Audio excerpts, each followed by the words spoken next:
Well, hello there, contestant. My name is BagHead, and I'm starting a new series, as I mentioned before, Finals. So I wanted to make a video about why you should play Finals and things I like in Finals.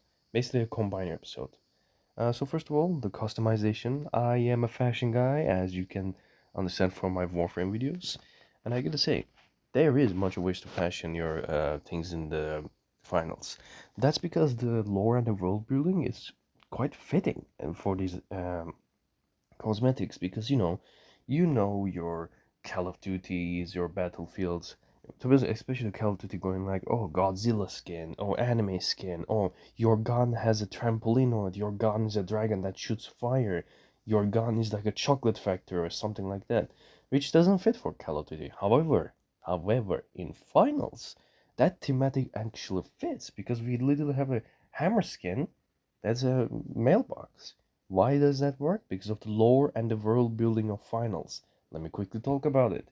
In the finals, there's a big company called Multico, and Multico has these lower companies, the sponsors, which you can see right here, like Alpha Acta, Desan, Engima, Auspius. These companies sponsor this virtual reality world where these contestants fight each other for clicks.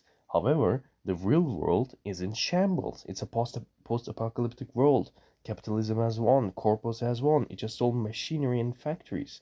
So people to escape that go to VR and they fight and try to reach the finals. So that's why there's like so many different outfits you can choose from, so many different ways to customize is awesome. And you can see from the left bar there, you can change your head, you can change what you wear on your face, your gloves, your shoes, your pants, your watches, emblems for your shoulders. You can give yourself a bag, a belt, a bullet belt. You can choose from like way more different outfits. You can sport a full outfit, or you can just mix and match the pieces together to create your own versions of outfits. And there's something for everyone. Now, yes, most of the things are paid because after all, this is a free-to-play game and the cosmetics is the highest selling point. But I don't see much of a problem about the prices. They are usually something manageable. There's also free-to-play cosmetics you can get. Here's the shop, as you can see. Free-to-play cosmetics consist of the cosmetics you can get in Battle Pass. By the way, the Battle Pass system is quite nice because you get free-to-play multi-bucks. Multi-bucks is premium currency. Let's say you played for 2 seasons, you can gather up to 1,150. I think you can gather up at least 1,300 multi-bucks. And if you buy the Battle Pass will give you 1,575 multi-bucks. So if you buy the Battle Pass once, it will pay for all of the future battle passes as long as you complete that battle pass. So if you're gonna play for a while and maybe you're a spender or if you save as a free to play and you think you're gonna play this game like for a long time, as long as you complete the battle pass, like you get all of the multi-bucks from the battle pass, you will always have enough multi-bucks for the next one. And there's also legacy battle passes if you miss them. However, there's one catch. Legacy passes do not have multi-box rewards. So if you're a light spender or a spender overall, I will suggest you going for them.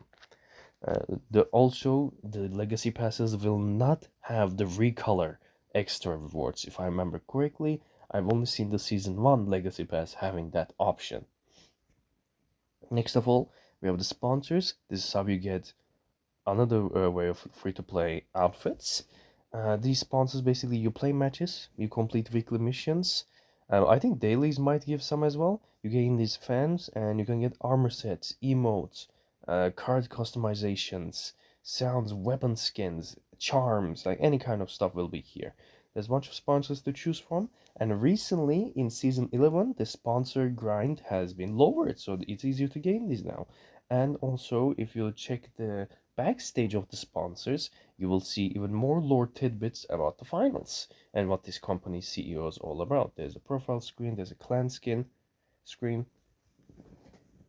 I gotta mention there are things that are not perfect. I might mention that in a future video, but oh, there's also these. Okay, so these are the mission screen. So There are dailies and weeklies. Weekly missions are also, there are big missions. Big missions have 3 weeks of missions, which are 7 missions. You just play the game and complete them. These missions, when you complete all of them, they'll give you a weapon skin. When you complete them individually, they will give you Battle Pass XP and fans for your sponsor. So even if you don't play, like let's say that's a cool part about finals. Let's say you took a break for a few months. Even if you take a long break, when you return, if you do all of these weekly missions by just playing the game, you will progress to the battle pass, like probably like 50% or 70% of the battle pass. You will complete a lot of pages. So it's actually really easy to progress your battle pass and your missions. Now, you may want to ask, BagHead, there's a bunch of weapons and grenades and other specialization in this game. How am I gonna earn them? Well, first of all, you'll be playing all of these game modes to earn those credits right there. That's maximum 5,000. The limit could be higher, by the way, there's a tutorial in this game. I cannot show it right now because like I already did it. There's a new tutorial for season 11, so it should be even better for you to get into the game and understand it better. So enjoy the new tutorial, guys. As you play, you will unlock different classes. And yes, these 3 classes have bunch of weapons, and like I said, there's only 5,000 credits limit. You will learn this, as I said, while you play the game. Yes, in my opinion, the limit should be higher. My suggestion is going for the weapons first before specialization or the grenades, because usually that's what you will care about. And when I started playing this game at season 4, most of the weapons are really cheap. Some of the newer weapons like Shag was a little bit expensive, but it's probably gonna take you at most maybe a month to get all the weapons. And the specializations are really dirt cheap, so you will get those in no time. However, yes, if you have a complaint about the credits limit being even credits having a limit being annoying, yes, I can agree at that part. But hey, as long as you play the game for a while, you will get all of the stuff you see here really fast. Another thing that might surprise you is customization of the weapons. Now, all of the primary weapons only have customizable sights, and those are certain sights for certain weapons. Can that be annoying? Maybe. Um, I know you guys love giving your weapons different grips, different stocks to change the performance. The finals not doing that is kind of interesting because only changing the sights, yeah, that is kind of minimal. But to be honest, the gameplay focuses on destroying everything, the objective that much. I guess not mixing mashing weapons to change the performance for every match didn't matter that much. I don't know. Maybe add more detailed attachment systems might be added to the game. I'm not sure. And as far as I know, since season 4, it didn't felt that necessary because you have your perks, like perks by specializations, different tools like mobility tools or revive tools or grenade launchers, explosive, sonar grenades, stun like there's so many customized. There's other ways to build your character than building your weapons. So I can kind of understand why the attachment systems are pretty basic. Also, I think that Academy mode is the tutorial. So if you're a new player, go there. It's rehold. It's pretty cool. Alright, before I go to the gameplay, I'm quickly gonna talk about World Tour and Ranked. So Ranked is classic. You do replacements, you get a Ranked. The game gives you coins based on which rank you finished in. And with those coins, you can buy skins to your weapon. Like if you finished in gold, gold skin. Platinum, platinum skin. Ruby, ruby. Like there's also Emerald tier. Emerald tier is different, and actually I think it's very cool. There's something called World Tour. This was different back then. Now it's changed. The new World Tour is kind of cool. Basically, any game mode you play, you get points. And compared to ranked, these points do not decrease. You will get points regardless. And when you reach Emerald, you will get Emerald coins. These can be maxed out to 3 Emerald coins, and you will also get multi-bucks. So you don't need. Oh, by the way, ranked doesn't give multi-bucks when you reach a certain ranked. The World Tour does. So it also says like even if you play quick play, you're getting something nice out of it.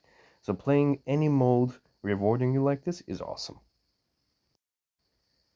I guess that should cover it all. So now I'm going to go to a live gameplay of Quick Cache. This will be the game mode that you will start in. There's a bunch of other modes, such as like the payload mode, where you jump on a moving payload and the team is trying to go the furthest.